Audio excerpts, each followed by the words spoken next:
Hello everyone. Welcome to this webinar with the title "How to Jointly Analyze Social Policy and Environmental Policies." We have a lot of interest by this webinar, having more than 300 people registering and already almost 150 attending to this seminar. I will have a very short introduction, and then we will start the exchange between the four panelists. And I would like to start by saying it's a very complex debate and difficult debate, and we don't have to ignore that. Why is it? I think it's because we have two communities, people dealing with the welfare state, people, academic scholars dealing with climate change and environmental question, and there is no common language, there is no bridge. And then the first goal would be to create some kind of bridge between the community and to try to have a same language. But starting from different points, the two groups, I have to do a lot of effort to understand, to fully understand what is the challenge in the other group, what is the challenge in environmental question for the specialists of welfare state, and vice versa. That's, I think that's very complex. And one of the panelists, and I will present them later, I think Jan Goff in 2008, if I remember well, at a symposium in the Journal of European Social Policy, and start really from the welfare state group to try to bridge this kind of gap between the two policies. And in the next year, in the following year with Yen, we participate in different conferences trying to push for the thematic and the link, and frankly, we were more or less the same 20 people moving from one conference to another conference, and we didn't have a lot of success. And then in the perhaps mid 2010, you had a kind of renewal and new scholar entering. And last year we had at the ESPANET conference, which is the big conference for specialists on welfare state, we have with Denis Bouget, and all this webinar and the action were prepared with him. We had a stream on the question, and that was really interesting because we had a broader audience, but mainly specialists and high-level specialists of welfare state were participating to this ESPANET conference. This conference should have been in Leuven this year, but with COVID was cancelled. And then we had a discussion with Denis, could we wait 1 year to foster, to develop this discussion? And our answer was not, and we received the support of the European Climate Foundation that found this theme very challenging, but very interesting. And they want to help us to go deeper in that domain, and they support the webinar, and they will support the conference that we will organize. And for this webinar, we have for high-level scholar, we have Éloi Laurent, who is teaching at OFCE, Sciences Po Paris and Stanford, Béa Cantillon, who is professor at the Antwerp University, Jan Goss, who is visiting professor at LSE, and Adeline Otto, who is a postdoctoral researcher at the KU Leuven. And we have asked them to answer different questions. There is a set of questions, global question, 2 global question, and 4 specific question, and we receive from your side 6 pages of questions. So we will never be able to in 1 hour and 30 minutes to answer all that. But what is important is that what is the goal of this initiative? The goal of this initiative is to create and reinforce an emerging community, because if we want to think about the future, we need to create and we need to reinforce this community interested by both the climate change and welfare state. And secondly, we need to have a shared research agenda, which doesn't mean to have the same research agenda, but to see how we can complement each other in a broad research agenda. And your questions are very helpful also to do that and to develop that for preparing the November workshop of conference that we will have if COVID let us to have a conference. No, I stop with that, and we start with the first question, and we sent in advance the question, and now you can read on screen normally what is the first question, and the first speaker will be Eloi, then Bea, then Adeline, and then Jan Gov, if he succeed to join the meeting. Eloi, you have the floor for 4 or 5 minutes. When you will see full screen with my face, is that you have 1 minute. So it's an easy way to say that you have to conclude when you see my full face. Is the end of should be the end of your presentation. Same rules for everyone.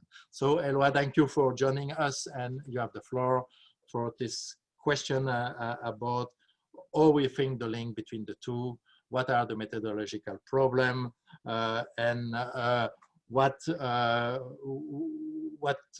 kind of research you can give us an illustration of what should be done or you have done. Eloi? Okay, thank you very much, Philippe. Hello to everyone. I'm very pleased to join this community. I myself published a book on this in 2011, which was called Social Ecology, and which was an attempt to link the social issue with the ecological challenges. And so I'm very happy that you organized this. Maybe I will start with the situation right now. Something that we are hearing a lot, at least in France, is that this is not an economic crisis. This is not a crisis of the economic system. This is a health crisis. And so some people are even saying that the economy is doing just fine before the health crisis. I think that this is really a wrong starting point. This is a crisis of the economic system. I think the comparison with the 2009 recession is not that in 2009 it was an economic crisis and that now it's a health crisis. I think that in 2009 it was a superficial economic crisis, and this is a deep economic crisis. So I would suggest that we call this not the Great Recession, but the deep recession, because this is an economic crisis triggered by the fact that the economic system is becoming completely unsustainable, because what we are witnessing is basically that, to put it this way, well-being is destroying well-being, in the sense that we are growing our economies pretending to grow well-being, but we are destroying the foundations of well-being. And so we need to find a way to connect well-being to ecosystems. Otherwise, it's very clear that the economic system itself will disappear. And so I think the order of priority is really the environment, then health, and then the economy. And if you are trying to do this the other way around, which the US is trying to do, you will be destroying your economy, right? So there is no trade-off between the economy and the environment. There is no trade-off between saving lives and saving the economy. There's a trade-off between the environment, health, the economy, or destroying the three together, all right? So what are the models, what are the frameworks to actually connect well-being to ecosystems? I think we have 3 ways to do it. The first way is planetary boundaries. So planetary boundaries tells you that you have an ecological ceiling that we should not cross, because otherwise we are going to be in trouble, be in danger, right? The problem is that you don't see social systems and you don't see social policies in this framework. And this is why Kate Raworth came up with this idea of building a social floor to contrast with the ecological ceiling. But so this is the second model. We have moved from planetary boundaries to donut economy, and that was a valuable addition. The problem is that I still don't see the connection between the two circles. I still don't see the connection between the social circle and the natural circle. In a way, those two circles seem to ignore one another.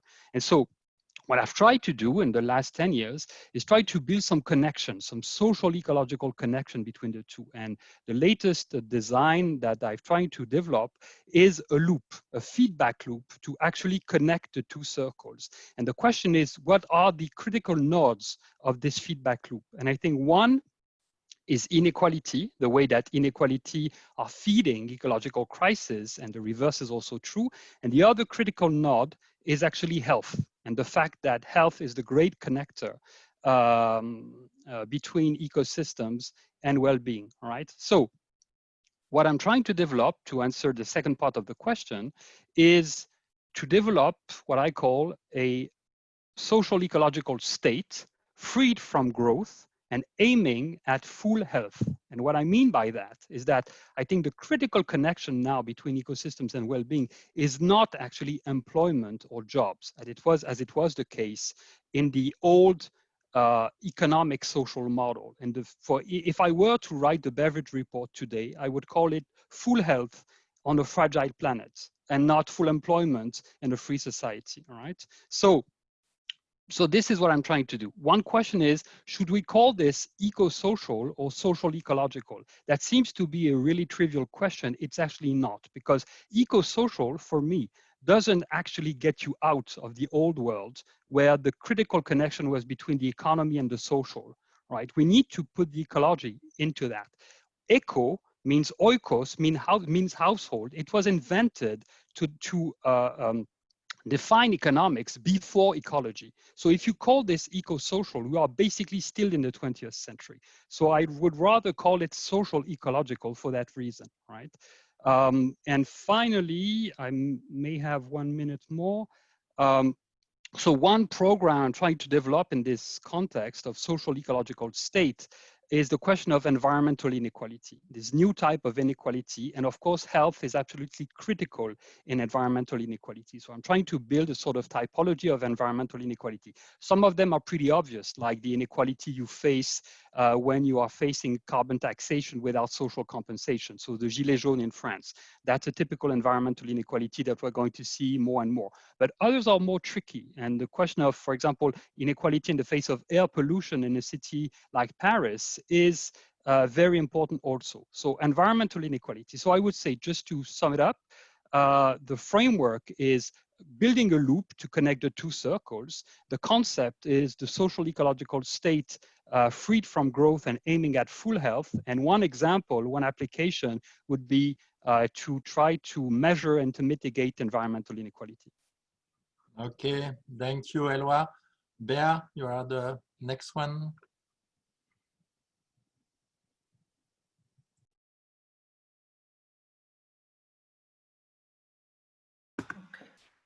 Okay, can you hear me? Thank you very much for organizing this very important debate. The question, so the first question is how I see the link between my research and ecological issues. And in order to answer that question, I will start by explaining very briefly what my research actually is. So the focus on the empirical study of income inequality, poverty in relation to the institutions of social welfare states, with a focus on social security and social policies in general. So I'm part of the traditional social indicator movement, trying to make visible the social of elements, at least elements of social progress. The link has been made, and not by my research personally, it has been made by Gerlinde Verbiest, Josephine van Hille, Tim Goedemee, all young people, young researchers who started to look at mainly the distributive or redistributional impact of carbon taxation. And this is one of the three questions that I think is important from the viewpoint of my own research, or the tradition of our research, that is the impact of policies, of green policies. And in this trend, a lot of work has been done yet, and I think that we are moving forward, showing the regressive impact of carbon taxation, and showing how complex the interrelations are, and showing that there is an important social dimension in this field. The second big questions that I see from my perspective, or my research perspective, that is the impact of the economic transition that is needed. The social impact of the economic transition. First of all, the impact on employment, impact of employment of low-skilled people, impact of unemployment, and how to deal with that, given the fact that social security systems have become very expensive, will become more expensive in the future. So there we face a huge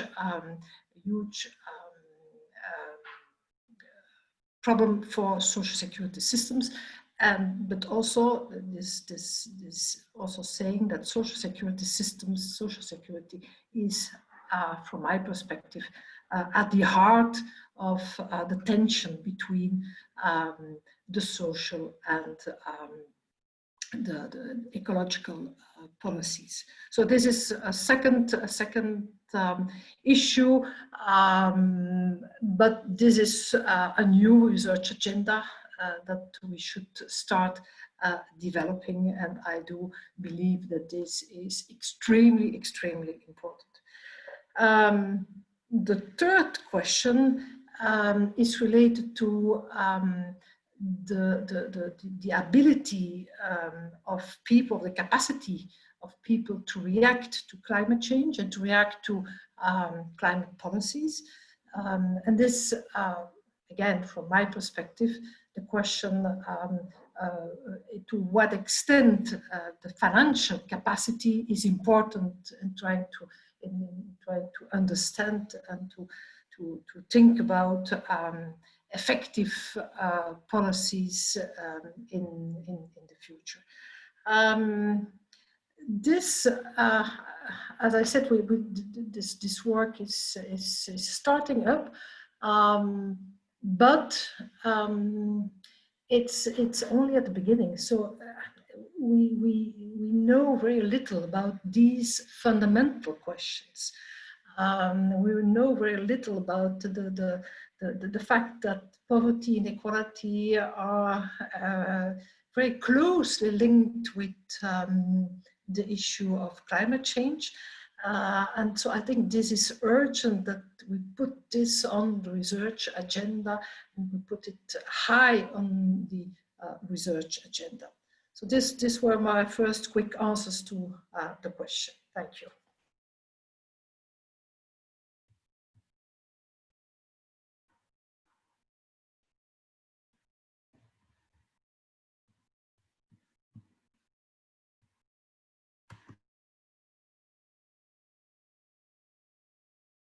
So next, Adeline, like, because that's my mic was closed. Okay. Well, good afternoon. Thanks for having me. If I look from my perspective, from my research, it's very much also the background that Bea has. Like researching into inequalities and benefit receipt, but also inequalities indeed in the transition to carbon neutral, low carbon societies. And for me, the link I see between the two is indeed very much this inequality perspective, but that's because this is my research interest and focus. And here it's mainly the question that relates to what we often hear as the triple injustice. So who has access to resources, who doesn't, who is particularly responsible for polluting, for resource depletion, for high greenhouse gas emissions. That's what Bea just said about the distribution of greenhouse gas emissions across households. But also the question, who will suffer less, who will suffer more from resource depletion and climate change? Who is able or less able to cope with the consequences of resource depletion and climate change with the social risks. So here I think, for instance, of who lives in areas particularly prone to environmental risks, which then turn into social risks. What's the role of, like, for instance, having the financial means to adapt to climate change by, for instance, investing into deep renovation or more energy efficient technology, who has access to flood risk insurance, risk evaluations and disaster funds. So that's also, for me, the connection between the two. And of course, then that's what Ian Gough described as side effects of the climate policies, who is disproportionately affected by the policies actually trying to tackle climate change.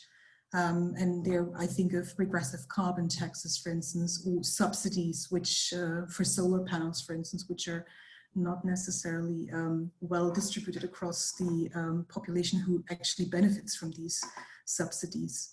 So that's one angle where the two connect for me. And the other angle is what I'm currently starting to do in a new project. It's the attitudinal part. So your title of today's the webinar is It Takes Two to Tango. And indeed, so if we want to make that transition, then, and it should be a sustainable transition, then we need the two sides. And therefore, my recent research looks at who's actually supportive of public welfare provisions and who's supportive of climate policies, of public climate policies. And what so far some of the results suggest is that there's something we could call a new eco-social divide, because it seems very much that people in support of welfare state provisions, of public welfare state provisions, are people on low income with a lower educational background, people who are older, who are male, who live in rural areas, whereas people in favor of climate policies are living in urban areas, mainly have a high income, a high educational level. They're younger, and sometimes the gender effect is depends, but also rather female. So here the question is, how do we bring these two sides together? Why then also is it that we find these two so divided? But what is something they share? So for instance, one important thing it seems is trust in political institutions and support for public interventions in general, as something you need to have if you want these two policies. Another part I'm very interested in is that if you study support of these policies, what I missed so far, and that's already actually feeding into this research agenda idea, is that often I see, at least in survey questions, that people are just asked, are you in favor of a carbon tax? Are you in favor of subsidies for more energy efficient appliances? And that is a bit tricky to me because it underestimates the multidimensionality of these policies. That's basically as if you would ask people, are you in favor of basic income, without giving any details about that policy. And that's the same for climate policy. So what I see as an interesting thing is to get deeper into what makes people supportive of one or the other. And then the last point is, indeed, you mentioned what are conceptual issues. I think that what is not very well studied is the social justice consideration, or are social justice considerations in the support of these policies, climate policies in that case? Is that, to what extent is that important to people? Is it more important that the policy delivers what it promises? Was it also important to people that it meets social justice ideas? That's where the two things connect for me.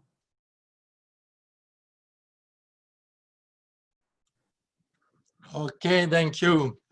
We don't know if Jan Goss is with us, so that's just there is someone with no name in the panel. So if it's Jan Goff, he can open.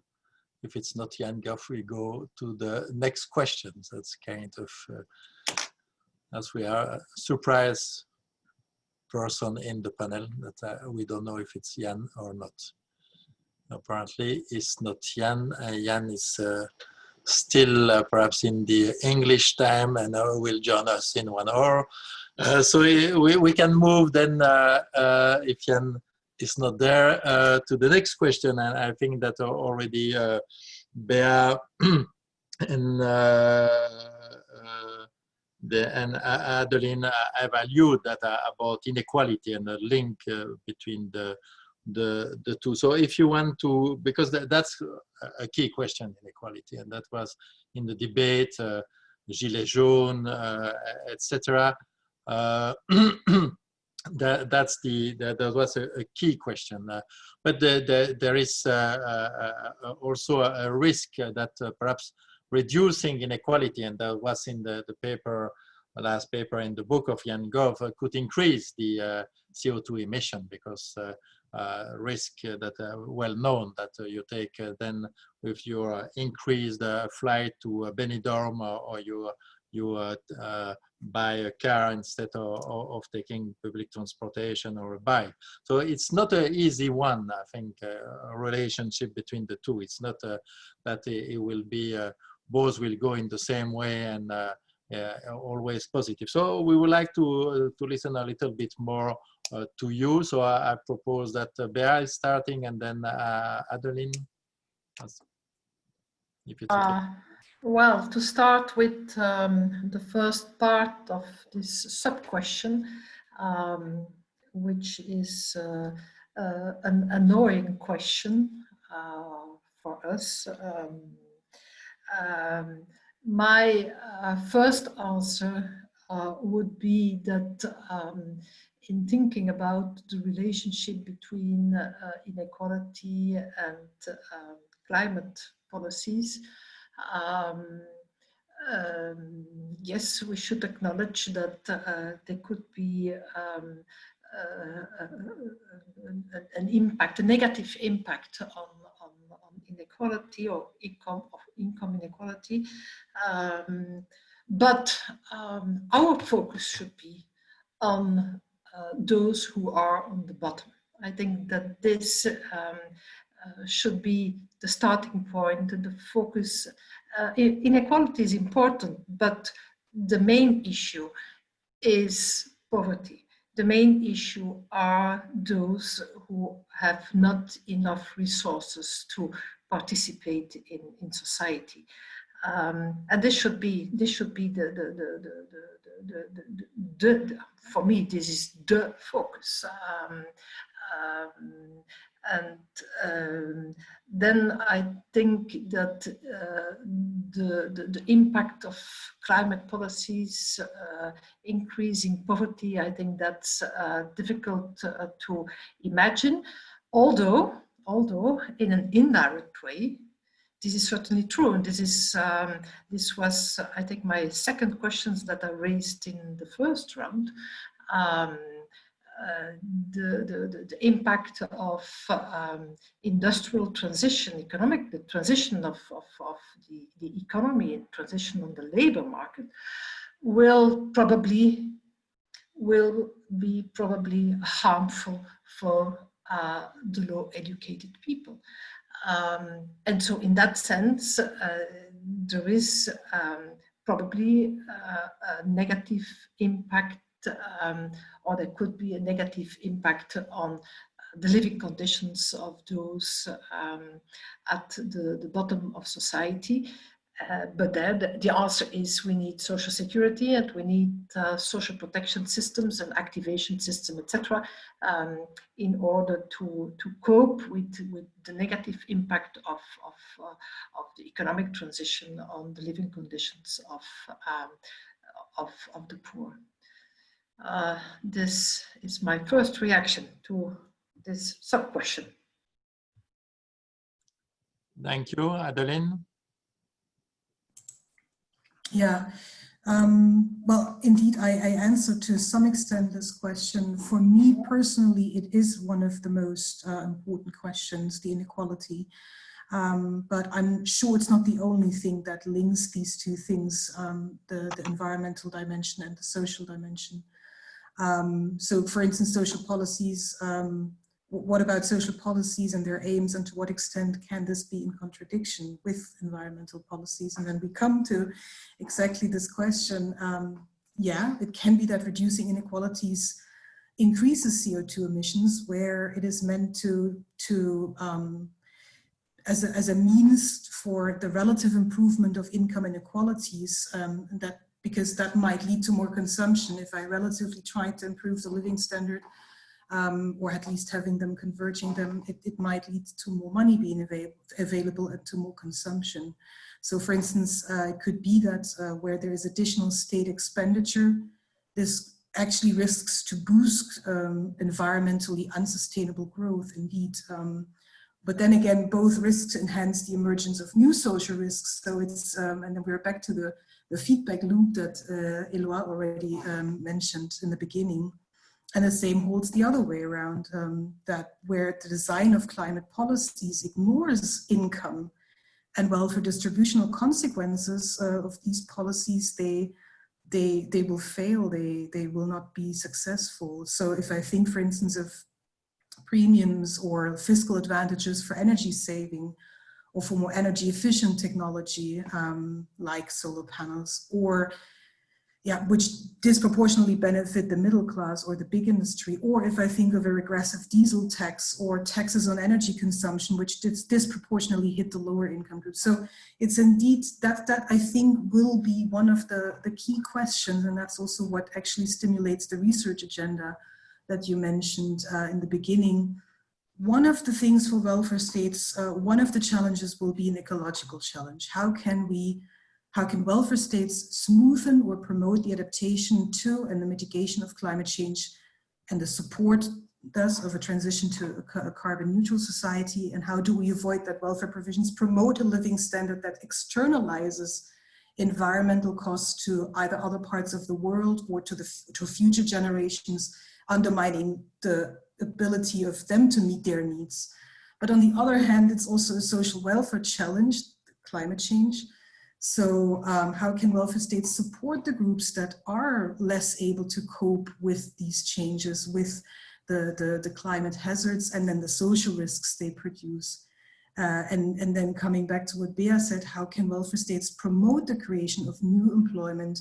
And what forms of employment will that be? What if these new jobs in the green economy are less labor intensive, or they mainly serve highly developed, high skilled labor force? So these are the things I think we have to think about, and where the two actually mutually are linked naturally, because you can't answer one without the other one. So yeah, that's how I would answer this first question. Okay, thank you. Adeline, we will move now to the next question, and still waiting for Jan Goff. Then Eloi is the question. I think that's kind of the elephant in the room about the climate change. Is the question of growth, and to what extent established welfare state models are conditional on growth. And can we invest in the same time in both social and environmental policy? The easy answer is certainly yes, but then has to be proved. And I would like to be a little bit more precise in this question. That's kind of, okay, if there is a debate of growth, or do we link that with the debate on pension, for example, which is a huge expense in the welfare state, with health the most important, and then I've seen very little paper or research on pension, for example. But Eloi, you have written a lot of book and paper on that, so you have the floor. As Jan is not there, if the two other panelists want to intervene after, there is time to do that. Eloi? Okay, thank you. So growth is the elephant in the room, not Jan Goth. As I thought Jan Goth was the elephant in the room, but no, okay, it's growth. I want to say first to Adeline's point that the feedback loop I have in mind is a virtuous one. I'm trying to connect it in a virtuous way, not in the vicious way. So, and the critical node is, you know, reducing inequality that will foster transition policies and preserving ecosystems that will actually preserve human health. These are the two critical nodes of the feedback loop. So about growth, I think there are two questions here. The first question is, should the state aim for something different than economic growth, than increasing GDP? So that's growth as an indicator. And I think that this case maybe has been clear for 150 years since John Stuart Mill made the point, but maybe it has been clear for, I don't know, 50 years since the first work on Beyond GDP really started. And it's now even clearer in the last 10 years that we should aim collectively for something else than GDP and growth. I think it's gaining momentum, right? So, but the question is, how do we do it? So 10 years after the Stiglitz commission, we are still with two questions. One is, how do you really connect well-being with sustainability? Because if you look at the Stiglitz report, there is really, a part on well-being and a part on sustainability, and basically both are not connected. And so the question is, how do you connect well-being to sustainability with those new indicators? And I think once again that health is the great connector. I think that, for example, life expectancy is a much better indicator in the 21st century than GDP growth for all kinds of reasons. And one of them being that life expectancy actually reacts much better to inequality and ecological crisis, which are the two questions that GDP makes us, unable to see. GDP prevents us from seeing the two most important crises of the beginning of the 21st century, which is the inequality crisis and the ecological crisis.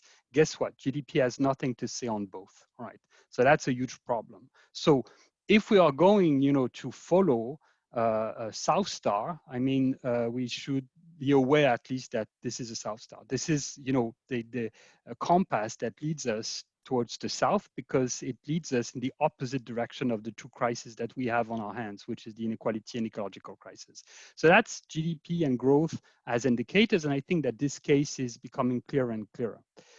And by the way, on April 7 of 2020, when I think the 21st century really started, you had half of humanity, 100 governments around the planet, choosing health over growth, right? If this is not a compelling case, then I don't know what is. So that's GDP growth as a new indicator. And once again, but we have this well-being sustainability challenge, and also the question of how do we change policy when we change indicators? And we have made, little progress on that. How do we make sure that these new indicators are actually embedded in institutions? And I think that these are the two challenges for GDP, just to go beyond GDP, is connecting well-being to sustainability that can be done with health, once again, and embedding those new indicators into policies, and this is very much ahead of us. Even if in places where you had progress, so for example in Scotland, you see a kind of regression, with the economic crisis kicking in at the moment. But you see progress elsewhere, for example in New Zealand, in Finland.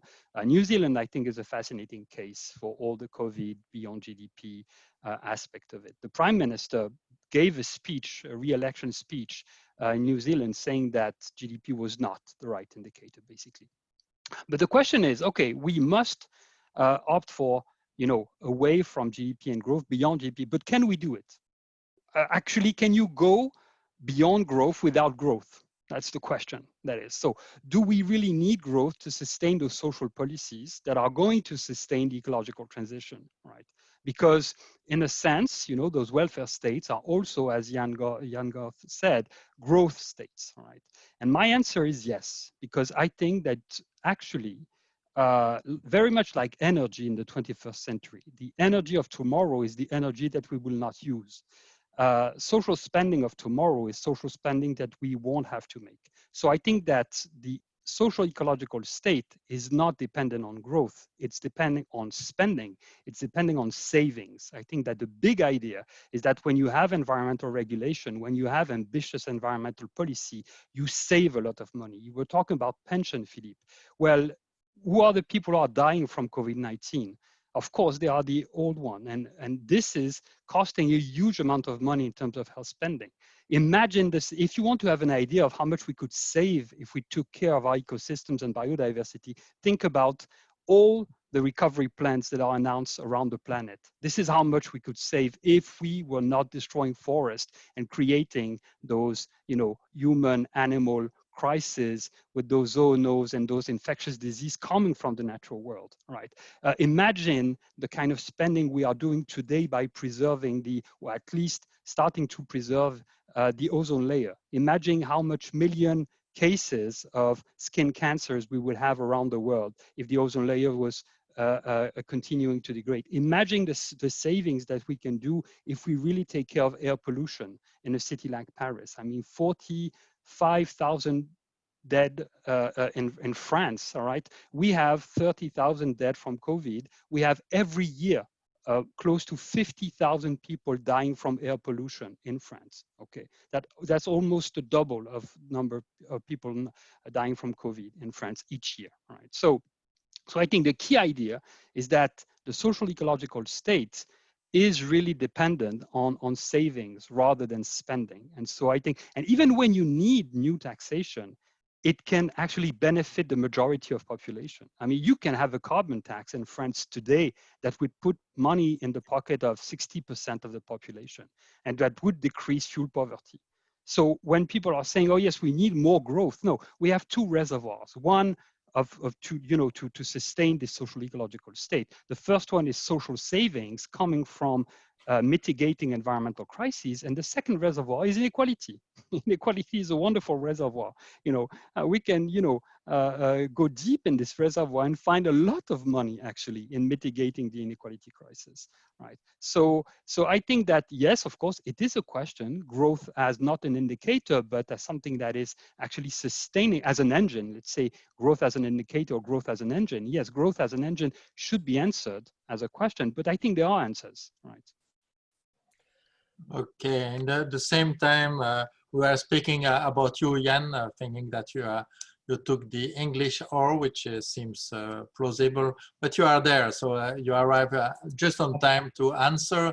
Is that right? You mean I've missed an hour already? Yeah, because it was two Belgian. Oh, such a stupid mistake.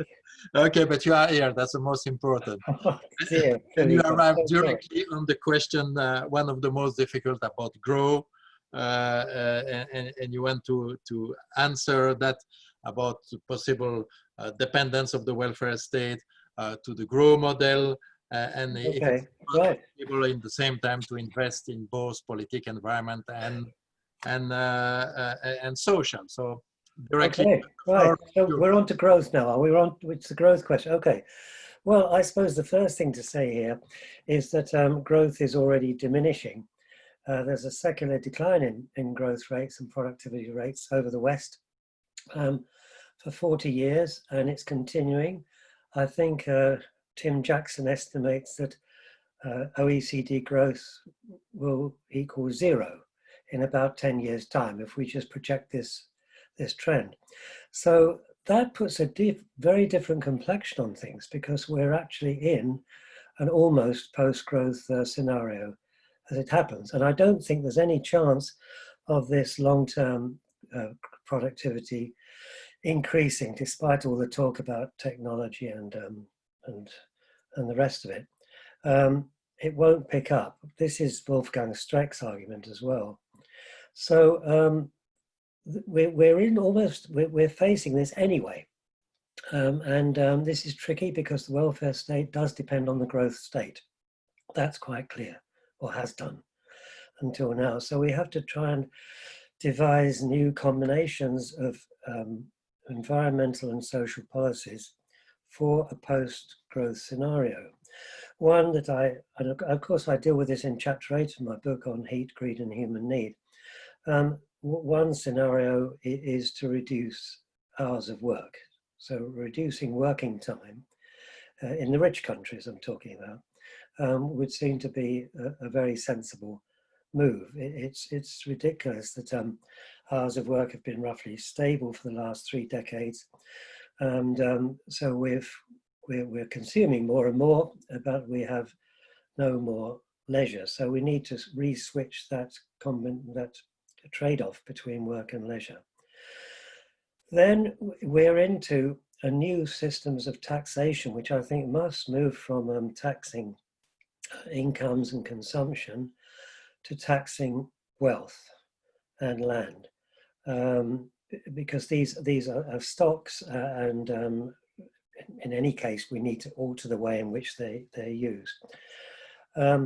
That means taxing and also expanding collective provision in a whole variety of ways. And Anna and I have been doing some work on universal basic services here, looking at cities like Vienna, where there is greater public land ownership, which has certain beneficial results for welfare and housing.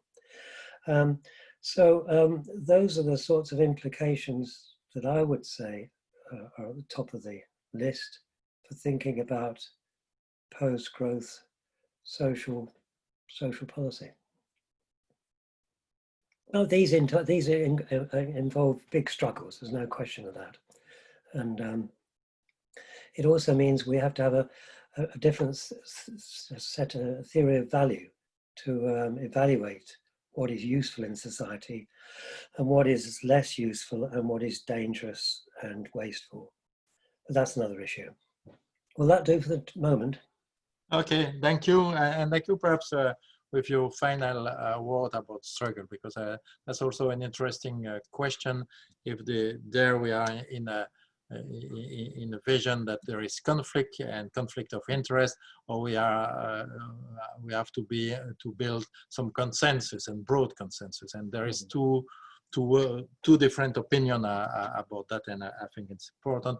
Then we move to the next question, and Eloi want to answer. This one is about I would say it's about the actors, because we have family and specialists of welfare state. We know, as we understand, then the different families of welfare state, and there is different new research trying to see if there is the same family in the climate change domain, just transition.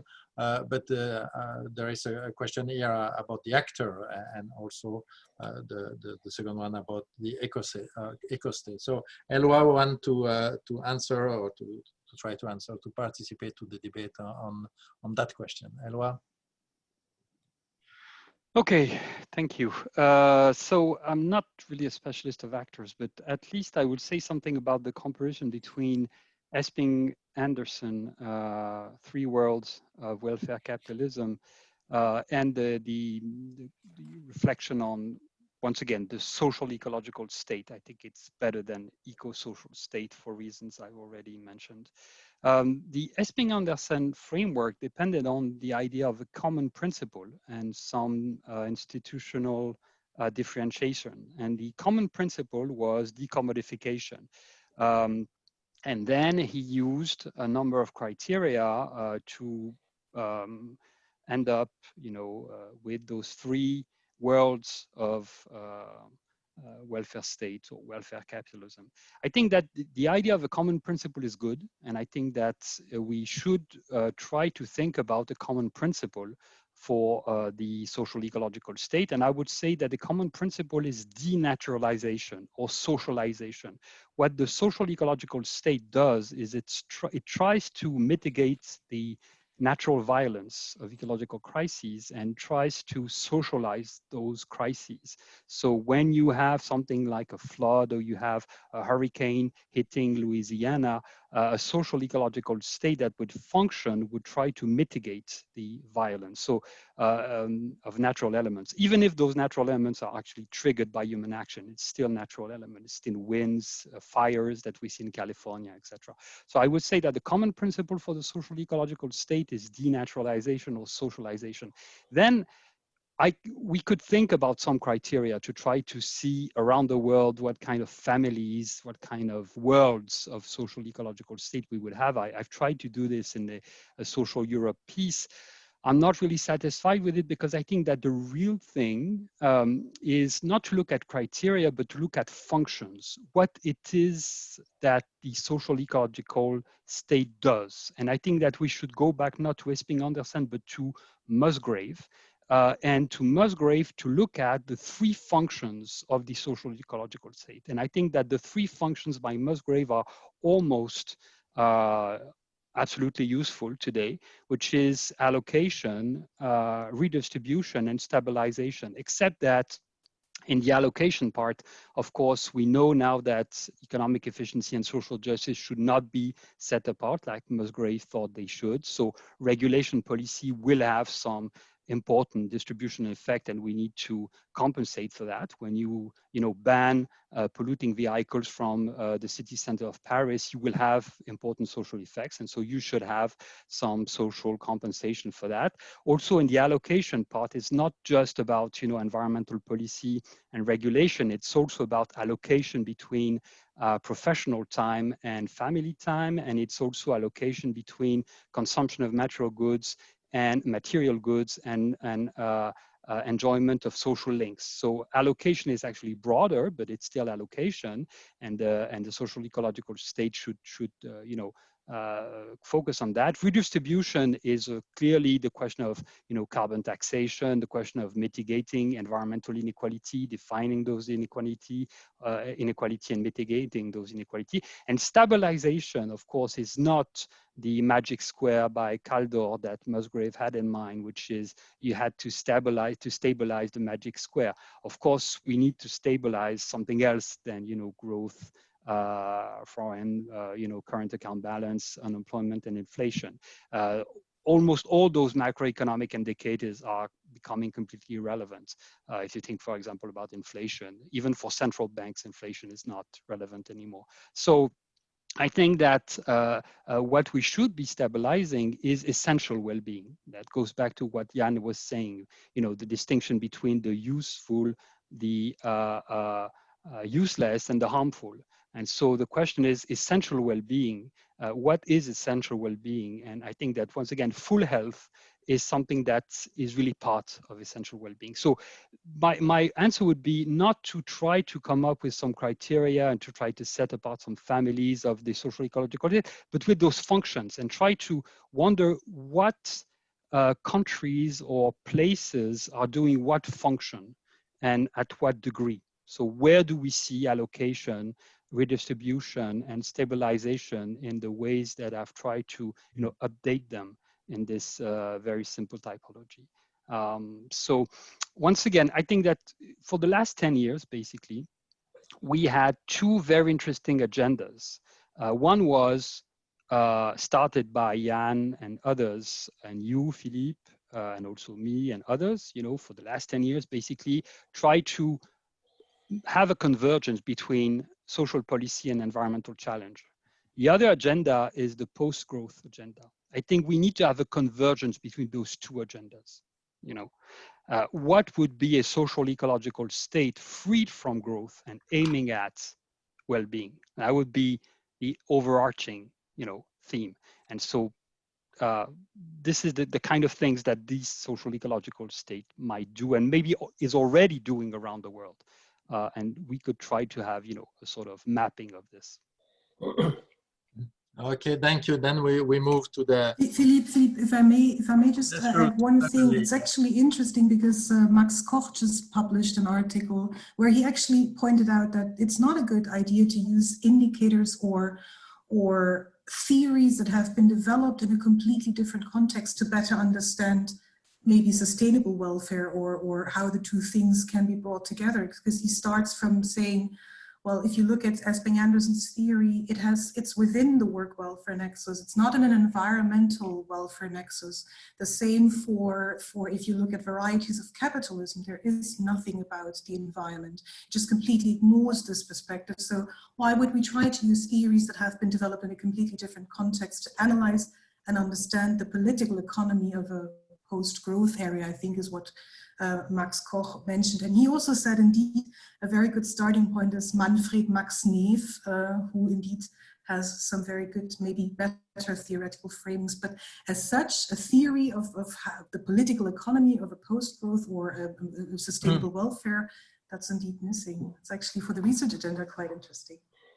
Okay, thank you. And that's a good transition for me, because we at Invite Milena Book, who has wrote many articles with Koch, and unfortunately she could not come for a positive reason of COVID, because she can travel, because the travel is not in a red zone, so she had holidays, and she said she will come for a next webinar. But with COVID is the last specific question. We had a huge change, I think, that is still difficult to measure with the COVID crisis, and all the money that appeared so easy to spend for something that has afraid everyone. So the question is, what lesson we can draw from that and link to the climate crisis. And then I have three speakers, Bea, Adeline, and Jan. We'll take them in that order. Bea? So my answer is very little and very much. I will start with very little. Why very little? Well, because the state, as a response on the COVID crisis, acted primarily as a rescue for the market.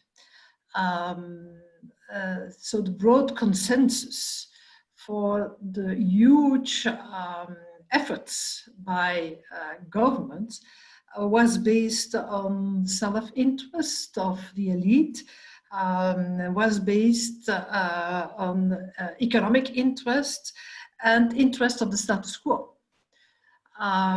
So in that sense, I would say that the huge efforts by the state are not very useful when we start thinking about the capacity of the state and the legitimacy of the state to act in the issues of climate change. On the other hand, this is the more optimistic vision as well,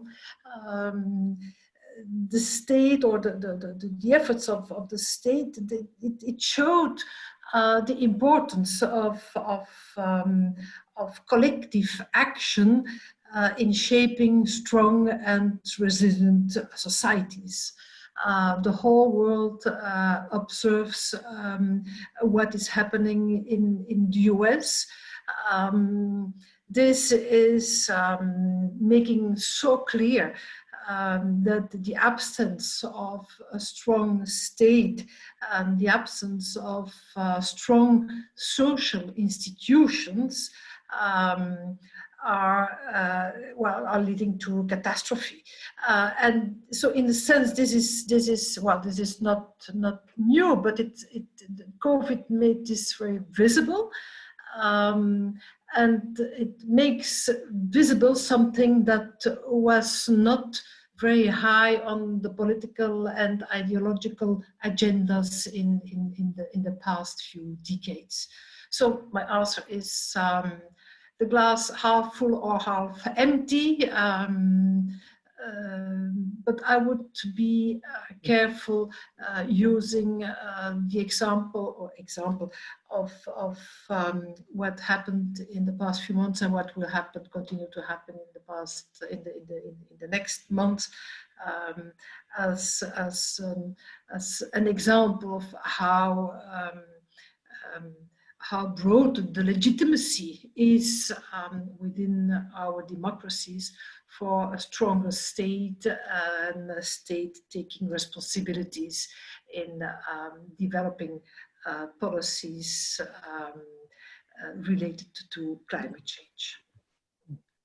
Thank you, Adeline.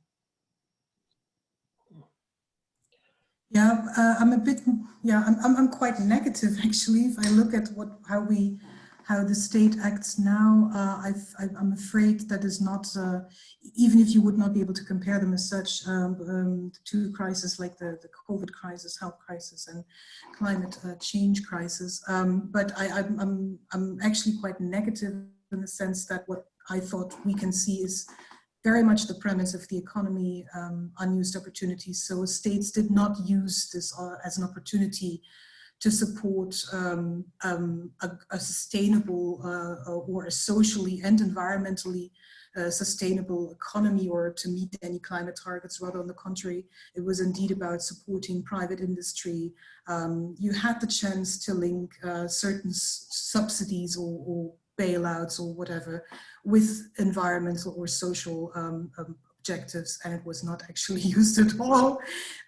So it's very much, for me, if I look at it, business as usual. It's trying to survive. It's as if you would be in a pool and you're just, trying to, it's just following existing reparation policy pathways.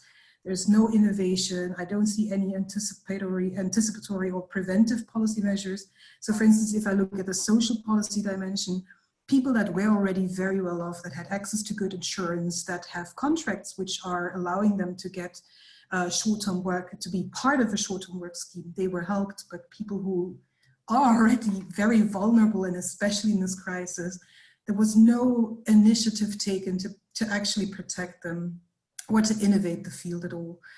Also, I just read today that Belgium is one of the countries with in Europe with very bad insulated houses. The whole industry was begging, use this as an opportunity to better build back, to invest, to help two things, the economy and households, to make, to increase the efficiency, the energy efficiency of the houses, to reduce the bills people have to pay. And it is not heard, it's just ignored. So the other thing I saw is, and I think we all saw this, it is very much small scale, short-term thinking. Yeah, it's regional and national initiatives, our people first. We are competing about the vaccinations that might come. It's not trying to stick together. This is a common crisis, as climate change will also be affecting all of us. It's very much, how can we in a very short, it's very short-sighted. The same short-sighted in this example, public transport. So they say, don't use public transport anymore, use your car. That's not sustainable. It's just not the response I think we actually need. It's been very much a top-down process as well. It was very quickly done. Only a few people were hurt. And even where there was scientific evidence used, it was used from one side, ignoring other disciplines and their insights. But on the other hand, that's the only positive note, and I think here I agree with Bea. It's also been a little bit an opportunity. It's been a way to say, okay, but the state matters, national initiatives matter, and the welfare state matters. It's important. It has an important stabilizing function. So this is the positive side of it, but at the same time, it raised again where actually Eloi started today. It brings this whole triple crisis. It's an economic, a social, and an environmental crisis, and these things have to be thought together. And so it raises indeed then the question again, but how do we finance these social security provisions that have been so useful? So then we're back to the whole question of, do we need growth for that, or can we find other means? Okay, thank you. Jan? I think I disagree with some of what you both said. I mean, the first thing is it's just too early to say. It's only 6 months ago that this all happened, and governments were feeling their way really right from the start. Now, on the positive side, as I've written in a recent piece in Open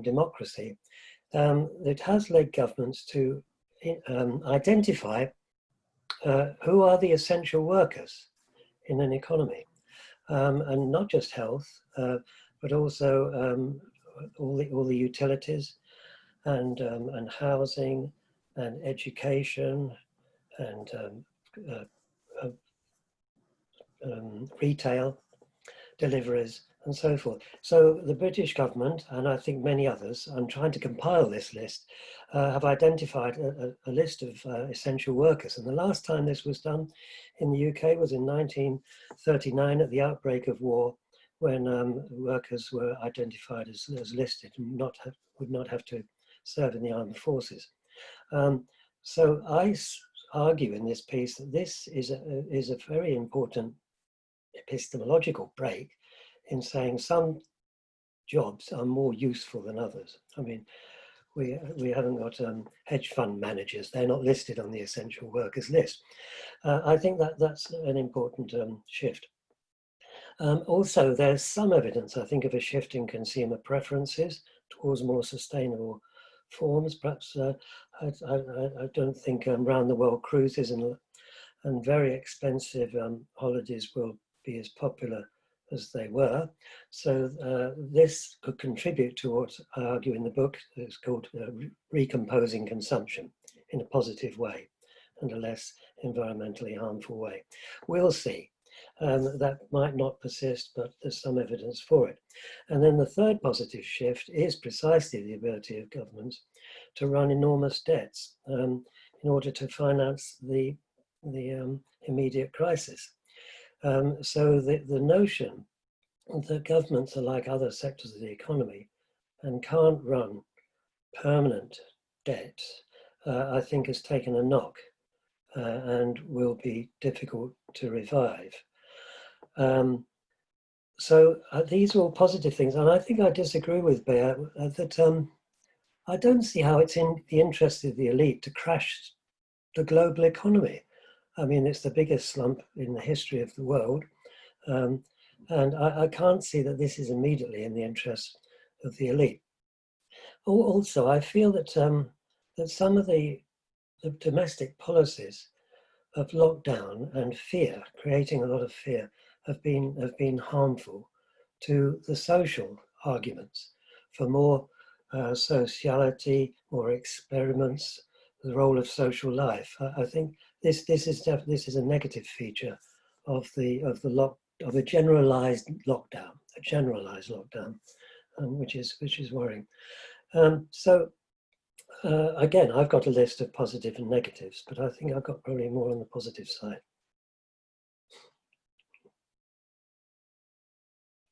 Jan, to see you in the positive side. It's not so often. Good.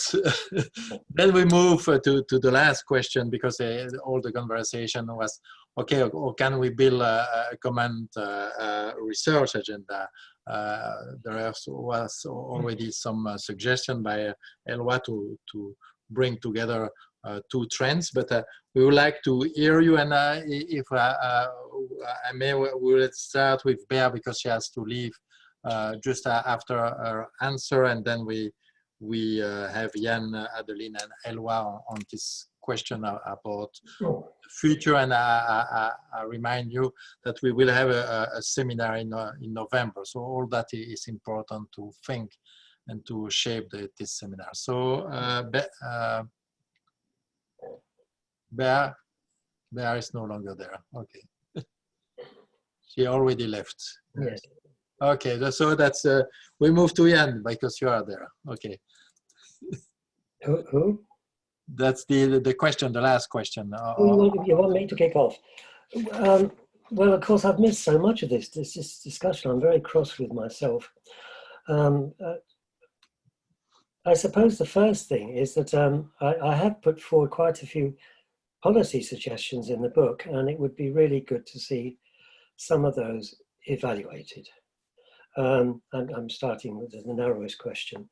For example, the role of social tariffs and pricing utilities and essentials, starting off at a low rate and then increasing in order to distinguish between necessities and luxury use. Another idea which we're developing a lot at present is that of universal basic services. I mean, I argue in the book, I can't go through this now, that compensating poor families, lower income families for environmental policies is not a way forward, cannot be a way forward. And so we have to develop integrated policies, and expanding social consumption in selective ways, I think, is a very important mechanism. And I would love to see some comparative studies of, I suppose the big three issues are always housing, transport, food, of how different countries are tackling a way of integrating social and environmental policies. We have a wonderful laboratory in Europe with 30-odd countries, and a tremendous variation among them. Not along usual welfare regime lines, I agree with Elwa there, but just learning from this diversity and identifying best practice. That would be a great help, I think. I thought there was also one other event which has struck me in writing the chapter on recomposing consumption. How on earth do you start to get affluent citizens to think about their consumption? And then along comes the French Citizens' Convention on Climate. I mean, established by Macron in response to widespread protest, but nevertheless it's happened, took 9 months, and the members have come up with 149 recommendations. And I have a list of them here, and they include fast retrofit of least energy efficient buildings, implementation of a ban on high emission vehicles by 2025, to displaying emissions in retail and consumer places and in all advertisements, the prohibition of advertising of high greenhouse gas products, the imposition of limits on the use of heating and air conditioning in housing and public spaces and buildings, with a maximum average temperature of 19 degrees and no air con below 25 degrees, and so on. And these were consensus results. It started off with a representative group, 150 people of the entire French population, and yet they've come up with a consensus agreement. So I'd like to see more thinking and experiments and practices along those lines to see if we can develop some consensus on consumption. That's enough from me at the moment. I suppose the last thing is thinking about welfare regimes. It's quite clear that state capacities are tremendously important in dealing with COVID and in dealing with climate change. And we need to think, I think this echoes Elwa a bit, we need to think more about what affects effective state capacities. And one, I think, must be some coherent division between central and regional and local states. It's a chronic state of affairs in Britain at the moment.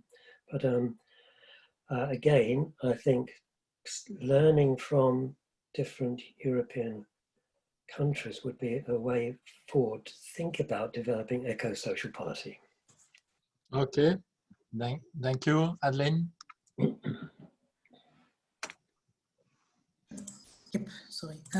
Yeah, for me, indeed, I agree. One important thing, and that's what we're trying to do in a new project, which hopefully will be funded, is looking at the distributional effects of climate policies, of different climate policies, but also, of course, the distributional effects of eco-social policies, so policies that actually try to integrate both objectives, social well-being and environmental objectives. And then the second part that is, I think, yeah, still very much under-researched is the whole parts about attitudes, not towards climate policies as such, but what kind of factors are important and how they relate to each other. So is this more the norms and values and beliefs? Is this context? Is this personal capabilities? or since it's also about changing behavior, is this habits and routines, and what works in which country concerning what policy is, I think, quite important. So whereas for some policies it might be much more important to actually address the question of routines and habits, it might be something else like personal capability, having the money, the education, the capacity, so to say, to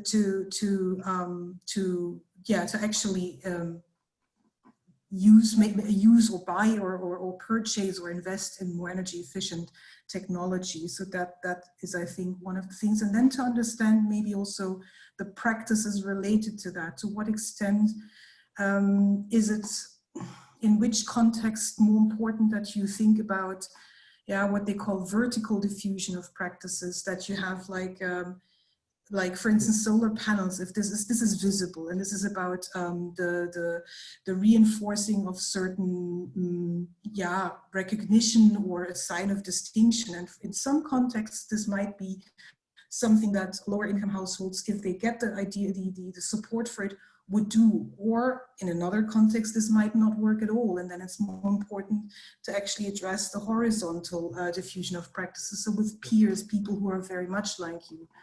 And I think that's where there's still very little research. So if you have a policy, what works in what context, what influences the behavioral change. Okay, thank you, Eloi. Okay, just to add to what Jan was saying, you know, and the first question that was asked, so you have 150 people randomly selected in France, and they never spoke to one another, never met, they don't know a lot about ecological transition. And the first question they are asked is, what, according to you, is the most important obstacle to ecological transition in France? And their first answer back in October was the obsession for growth. That was the almost unanimous answer but unfortunately, they didn't put a lot about that in their proposal, but those proposals are quite remarkable.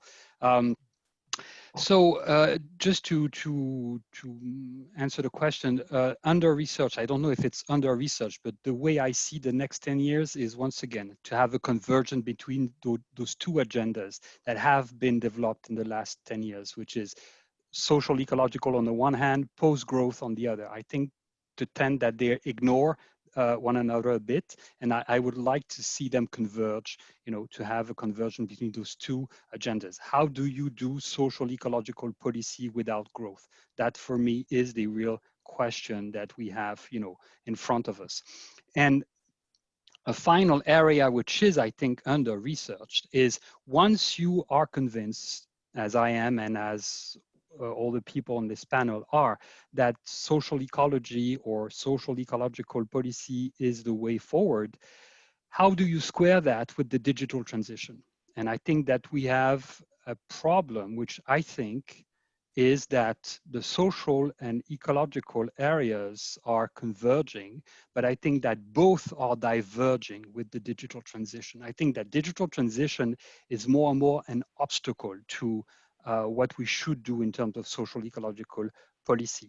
And when I look at California today and I see 2,000 billion market valuation of Apple and 600 fires that are burning, you know, at once in California, I think California, which I love, I think that maybe one day California will be the uninhabitable center of the world economy.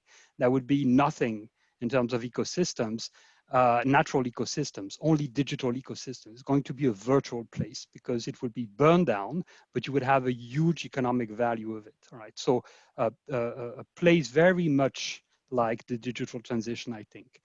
So I think we need to think about, I think there are two promises that the digital transition is making, which I think are not kept. One is dematerialization, economic dematerialization. This is not happening at all. And you have more and more studies proving that we are actually on a path of rematerialization and not dematerialization. Maybe growth is fading away, but the growth in natural consumption is actually increasing. And the other promise is the acceleration of social cooperation via networks. networks. And I think this is also not happening. I know we are doing this via Zoom. I know this. Okay, we will not be talking to one another if it were not for Zoom. But I think it's low intensity human interaction. Okay, if you really want to know what I feel. And Jerry Seinfeld wrote an hilarious op-ed in the New York Times recently saying everybody hates to do this. And he was talking about digital interaction, you know, the contactless society that we are living in. And I think that we need to think hard about the fact that maybe there is a great divergence, once again, between the social ecological transition on the one hand and the digital transition on the other. But that's just a thought. Okay, that's we have fully respect the time. I don't know if someone want to add quickly something, or we close this debate. It will be once again impossible to answer the question, as I received before the webinar 6 pages of question, but we will send that to the panelists. We had also a different question, mainly about the European, the role of the European Union, and some question about health for ELWA. But all the questions will be used.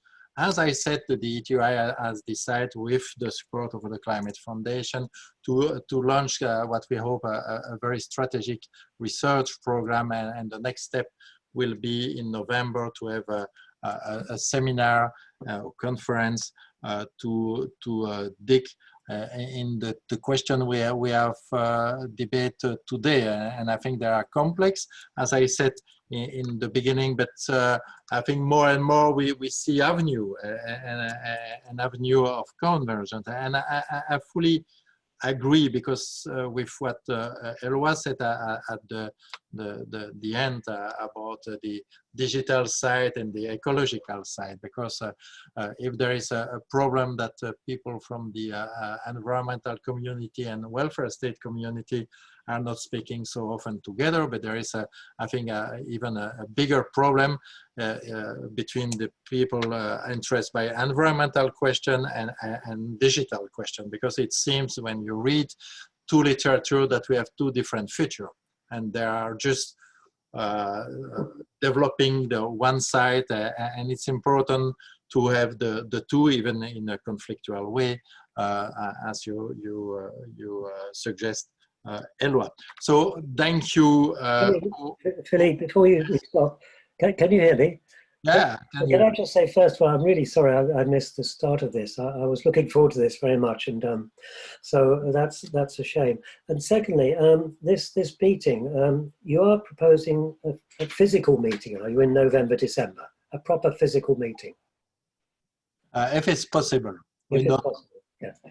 Okay. But at least an hybrid meeting. That at that time, I think that's now we will move to all Zoom meeting, perhaps to hybrid meeting, and depending of what is possible to travel, and depending of the personal preference of everyone. Because well, I'm willing to come. Okay, that you are invited. So that's the.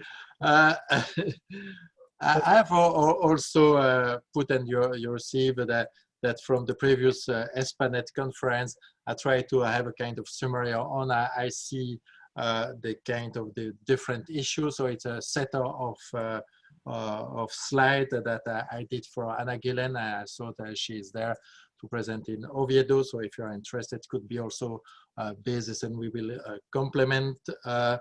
I would like also to thank Denis Bouget, because you see only his name. It really the last year we worked together, and Denis was from the University of Nantes, but is also associated to the Observatoire Social Européen as researcher and at the ETUI. And Maria Nikolova, who organized all that. So it's really the start of something, and really I think we had a rich discussion. Unfortunately, no time to answer the question, but we will have time later. It's something that step by step we have, as I said, construct community, construct trust, construct also having people from the other side. And that's the advantage to try to do something with the European Climate Foundation. They have much more experience on climate that could be useful to have with us. and to see how we can engage also a useful dialogue with them. So thank you all, and certainly I hope to see you in person in November, December, if not by Zoom, Teams, or other digital device. And thank you all the participants for attending. Thank and you. now we can see the need. Thank you very much for organizing this, Philippe. Then see you soon, and have a nice end of the day. Bye. Bye-bye. Bye, thank you. Bye-bye.